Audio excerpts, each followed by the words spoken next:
Con el uso de tácticas y estrategias vanguardistas, Roma se convirtió en uno de los imperios más grandes de la historia, gracias en gran medida a la habilidad estratégica de sus generales, quienes fueron la fuerza impulsora detrás de su gran éxito militar. Fueron ellos quienes lideraron la expansión de la República y del Imperio a través de la guerra, aumentando significativamente el número de provincias romanas. En este vídeo, exploraremos a los 10 generales más destacados del ejército romano y sus grandes logros. El primero de ellos es Escipión Africano, reconocido como uno de los más grandes generales y estrategas de la historia. Cornelio Escipión Africano ganó muchas batallas épicas durante la Segunda Guerra Púnica entre el 218 y el 201 a.C. Sin embargo, su mayor victoria ocurrió en la batalla de Same, donde derrotó al general cartaginense Aníbal. Escipión avanzó con su ejército hacia Same, donde se encontraba el campamento de las tropas cartaginesas. A pesar de estar en desventaja numérica y contar con un ejército modesto, Escipión logró vencer a Aníbal en una batalla que tuvo lugar el 19 de octubre del 202 a.C.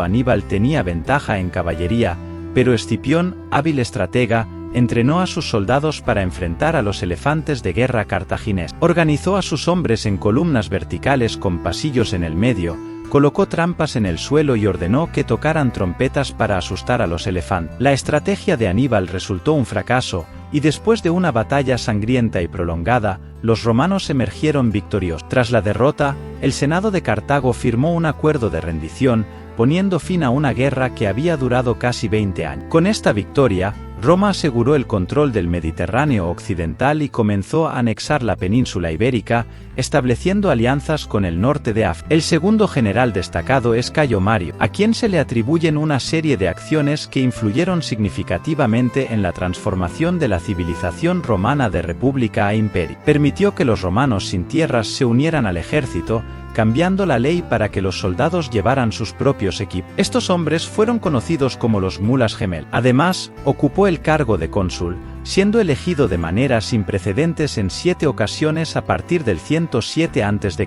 Aunque su posición se volvió cada vez más autocrática con su elección, más relacionada con otorgar poderes de emergencia para combatir invasiones que con la aplicación de la Constitución, Mario se destacó en su liderazgo. Como un general de gran perspicacia en diversas campañas, destacándose especialmente en África y contra tribus alemanas, logró notablemente derrotar a los teutones mientras avanzaban hacia Italia. La tribu había planeado un ataque en 2 frentes al país junto con la tribu germánica, los cimbros, desde sus posiciones en la Gabe. Emboscó a las hordas al borde de los Alpes, resultando en la muerte de aproximadamente 100,000 invasores. En tercer lugar, Lucio Cornelio Sila, a pesar de nacer en la pobreza, alcanzó una posición destacada en el ejército romano y se convirtió en una pieza esencial en la victoria en la guerra de Justino. Jugurta, jefe de los númidas, desafió el decreto romano al dividir el reino de Numidia entre su familia real. Roma respondió derrotando al líder y exiliándolo en Mauritania. Sila negoció con Boukou,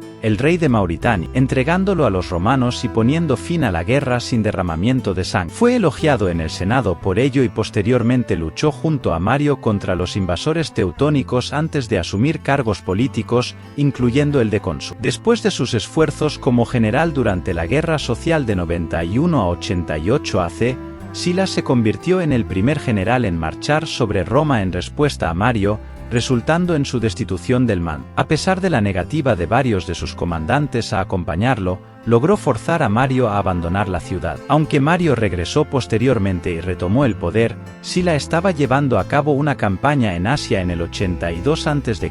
y marchó sobre Roma por segunda vez, siendo nombrado dictador por el Senado y obteniendo un poder casi absoluto. El cuarto, Cneo Pompeyo Magno, proveniente de una rica origen provincial, fue uno de los principales líderes durante las últimas décadas de la República Romana y el general más famoso de Roma en su cierre. Ingresó a la escena política ayudando a Sila a liberar a Roma de los marianos en el 83 a.C. Ganó el apodo de carnicero adolescente cuando más tarde enfrentó a los piratas que amenazaban el suministro de grano en Roma en el 67 a.C.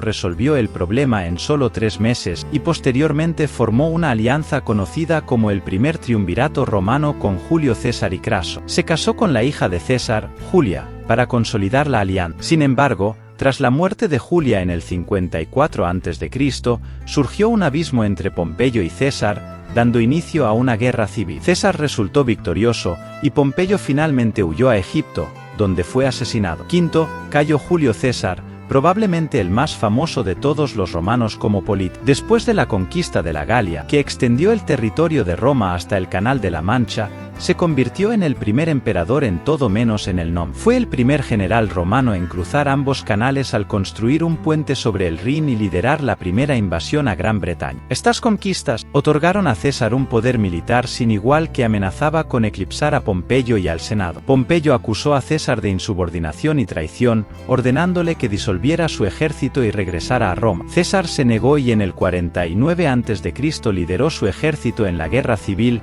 triunfando como dictador en Roma. César revisó el calendario, inició la construcción de una basílica y emitió una nueva moneda con su rostro. Fue asesinado en el 44 a.C., precipitando el fin de la República Romana. En sexto lugar, Marco Antonio, considerado por muchos como el mayor general romano, comenzó su carrera como oficial en Egipto entre el 54 y el 50 a.C.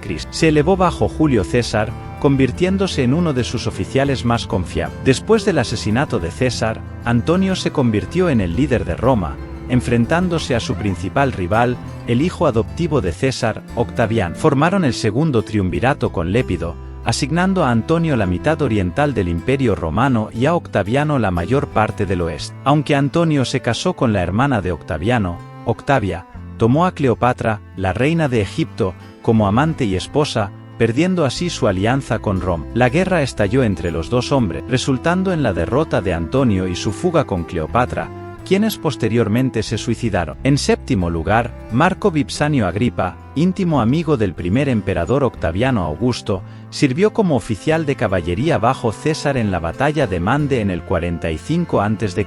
Después de la batalla y el retorno a Roma, César nombró a Octaviano como su heredero legal. Ante la creciente agresividad de las facciones senatoriales en Roma, César envió a Octaviano y Agripa a estudiar en Polonia con las legiones en Macedonia. Agripa ganó gran favor entre los legionarios macedonios, demostrando notables habilidades de liderazgo en Grecia y destacándose también en arquitectura. Además de ser el principal consejero militar de Octaviano, Agripa fue general de la flota del Imperio Romano y responsable de Porto Julius, un puerto estratégico que conectaba los lagos Lucrino y Averno para defender efectivamente Roma de los ataques de Sexto Pompeyo. Agripa y Octaviano lucharon juntos en numerosas batallas terrestres y marítimas en todo el imperio. En octavo lugar, Germánico Julio César fue un destacado miembro de la dinastía Julio-Claudiana y uno de los generales más importantes en los primeros años del Imperio Romano, especialmente por sus campañas en Germania. Hijo de Nerón Claudio Druso, se le añadió el nombre germánico a su nombre completo en el año 9 a.C.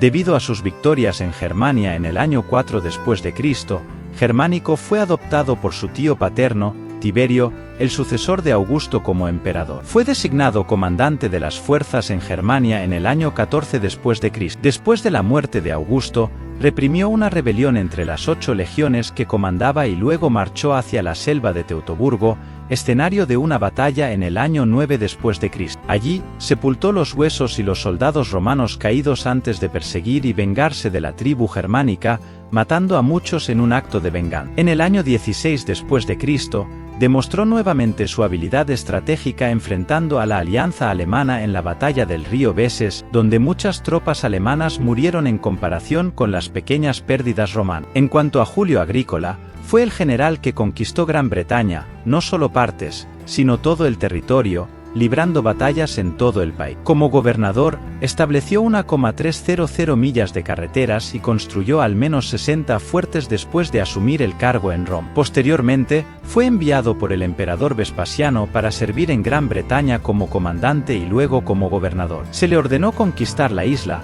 liderando su ejército hacia el norte de Escocia. Agrícola estableció fuertes en gran parte de las llanuras, promoviendo la romanización e incentivando a las comunidades a construir ciudades al estilo romano. Además, educó a los hijos de la nobleza nativa de acuerdo con las costumbres romanas y confirmó que Gran Bretaña era realmente una isla al instruir al prefecto de la flota en el norte de Gran Bretaña a navegar por la costa norte. Fue llamado de vuelta a Gran Bretaña en el año 85 después de Cristo, y se rumorea que el emperador Domiciano estaba celoso de sus éxitos. En décimo lugar, Nerón Claudio Druso, también conocido como Druso el Viejo, fue un político y comandante militar romano responsable de las primeras grandes campañas romanas más allá del río Rin y en la conquista de Germania. Fue el primer general romano en alcanzar los ríos Beses y el hermano de Tiberio, quien se convirtió en emperador. Druso también era hijo del emperador Augusto, aunque oficialmente se afirmaba que su padre era Tiberio Claudio Nerón. Este rumor fue fomentado por Augusto para conectarlo directamente con él. La habilidad militar de Druso fue evidente durante sus incursiones en Germania en el año 12 a.C., liderando una exitosa campaña en la región y sometiendo a los sicam. Al final del mismo año, encabezó una campaña naval contra las tribus germánicas de la costa del Mar del Norte, conquistando a los bátavos y los frisios, y derrotando a los calucos cerca de la desembocadura del Bese. Al año siguiente, Druso conquistó a los usípetes y los marsou, extendiendo el control romano hasta la desembocadura del Beses en el año 9 a.C. Como cónsul, Druso conquistó a los mátaros y derrotó a los marcomanos y queruscos en ese mismo año. Mientras regresaba de una campaña hasta el Elba, cayó de su caballo, resultando gravemente herido y muriendo un mes después a la edad de 29 años. Druso continuó siendo extremadamente popular entre los legionarios, quienes erigieron un monumento conocido hoy como la Piedra de Druso en su honor. Su familia recibió el agnoumen germánico como un título honorífico hereditario, que pasó a su hijo mayor. En el trasfondo de la historia de estas destacadas figuras romanas, se forjaba un destino que seguiría cautivando a las generaciones venideras. La intrincada trama del poder y la lealtad se tejía con cada victoria y derrota, dando forma al futuro del Imperio Romano. Germánico, tras sus triunfos en Germania, emergió como un líder fuerte y estratégico. Adoptado por su tío Tiberio, el sucesor de Augusto, su ascenso al comando de las fuerzas germanas en el año 14 después de Cristo marcó el comienzo de una serie de eventos impactantes. La rebelión reprimida entre las legiones bajo su mando y la trágica batalla en la selva de Teutoburgo, donde honró a los caídos, sentaron las bases para un conflicto de venganza en el año 16 después de Cristo contra la tribu germánica. Su aguda habilidad estratégica brilló nuevamente en la batalla del río Beses, donde las fuerzas alemanas sufrieron pérdidas significativas en comparación con las romanas. Julio Agrícola, por otro lado, se erigía como el arquitecto de la romanización de Gran Bretaña. Su conquista total del territorio, el establecimiento de fuertes y la construcción de carreteras dejaron una impronta duradera en la isla. Su gobierno como gobernador fue marcado por la promoción de las costumbres romanas y la instrucción de los jóvenes de la nobleza nativa. El misterioso regreso de Agrícola a Gran Bretaña en el año 85 después de Cristo planteaba preguntas intrigantes sobre su relación con el emperador Domiciano. ¿Era cierto el rumor de los celos? ¿O había nuevos desafíos y conquistas que lo esperaban en las orillas británicas? Nerón Claudio Druso, conocido como Druso el Viejo, representaba el glorioso pasado militar de Roma. Su habilidad para llevar a cabo campañas exitosas más allá del Rin y en la conquista de Germania dejó un legado que resonaría a lo largo del tiempo. Sin embargo, su prematura muerte a los 29 años, después de una serie de triunfos, dejó un vacío que solo alimentó la admiración de sus legionarios y llevó a la creación de la enigmática Piedra de Druso. Así, en cada paso de estos líderes, se tejía una narrativa cautivadora de conquistas, intrigas y sacrificios. La historia del Imperio Romano estaba destinada a ser un épico continuo, con personajes notables cuyas acciones resonarían a través de los siglos, moldeando el curso de la antigua civilización. A medida que las sombras de la historia se alargaban sobre el Imperio Romano, los protagonistas de esta épica travesía continuaban esculpiendo su legado en los anales del tiempo. Germánico, el estratega indomable, se encontraba en el cenit de su carrera, enfrentándose a las vicisitudes del poder y las intrigas familiares. Su destino se entretejía con el de su tío Tiberio, el emperador sucesor, mientras los vientos de la venganza soplaban en su persecución de la tribu germánica. La batalla en el río Beses, donde la furia romana eclipsó las filas alemanas, resonaría en los pasillos del poder mucho después de que las aguas se calmaran. Por otro lado, Julio Agrícola se convertía en el arquitecto de una Gran Bretaña romanizada. Sus conquistas, fortes y carreteras se alzaban como monumentos a la voluntad de Roma en tierras lejanas. Pero su regreso en el año 85 después de Cristo, envuelto en rumores de celos imperiales, dejaba preguntas en el aire. ¿Qué nuevos desafíos aguardaban en las costas británicas? ¿Y cómo se desenvolvería el destino de Agrícola entre los intrincados hilos de la política imperial? La figura enigmática de Nerón Claudio Druso, el joven general que cruzó ríos y conquistó tierras germánicas, dejaba un eco duradero. Su muerte prematura, rodeada de éxitos y victorias, solo aumentaba la reverencia de sus legionarios. La piedra de Druso, erigida en su honor, se alzaba como un testamento silencioso de su grandeza. En cada paso de estos líderes, la historia tejía una trama rica en conflictos, lealtades desafiadas y destinos entrelazados. Las páginas del tiempo se abrían ante ellos, revelando un tapiz épico que abarcaba conquistas militares, construcción de imperios y las complejidades de la vida en el seno de la Roma antigua. La cúspide del poder imperial resonaba con los ecos de estos líderes, cuyas acciones resonarían por generaciones. La historia del Imperio Romano se desenvolvía como una saga cautivadora, donde la grandeza y la tragedia se entrelazaban, dejando una huella imborrable en el corazón del mundo antiguo. A medida que las páginas del tiempo se deslizaban suavemente, la trama de estas figuras romanas continuaba desenvolviéndose en una saga épica de poder, ambición y destino. Germánico, el estratega brillante, se encontraba en el epicentro de un conflicto que trascendía las fronteras de las batallas. Entretejido en la complejidad del poder imperial y las relaciones familiares, su ascenso estaba destinado a forjar el futuro de Roma. El río Besés, testigo de la venganza romana sobre la tribu germánica, fluye como una metáfora de la inquebrantable voluntad de un líder en su búsqueda incansable. Julio Agrícola, por otro lado, era el arquitecto visionario que romanizó las tierras británicas. Sus conquistas y fortalezas se alzaban como monumentos a la grandeza romana, pero el retorno en el año 85 después de Cristo llevaba consigo sombras de intrigas imperiales. ¿Qué oscuros secretos aguardaban en el horizonte de Gran Bretaña? ¿Y cómo se desenvolvería la historia de Agrícola en medio de los entresijos de la política imperial? La figura enigmática de Nerón Claudio Druso,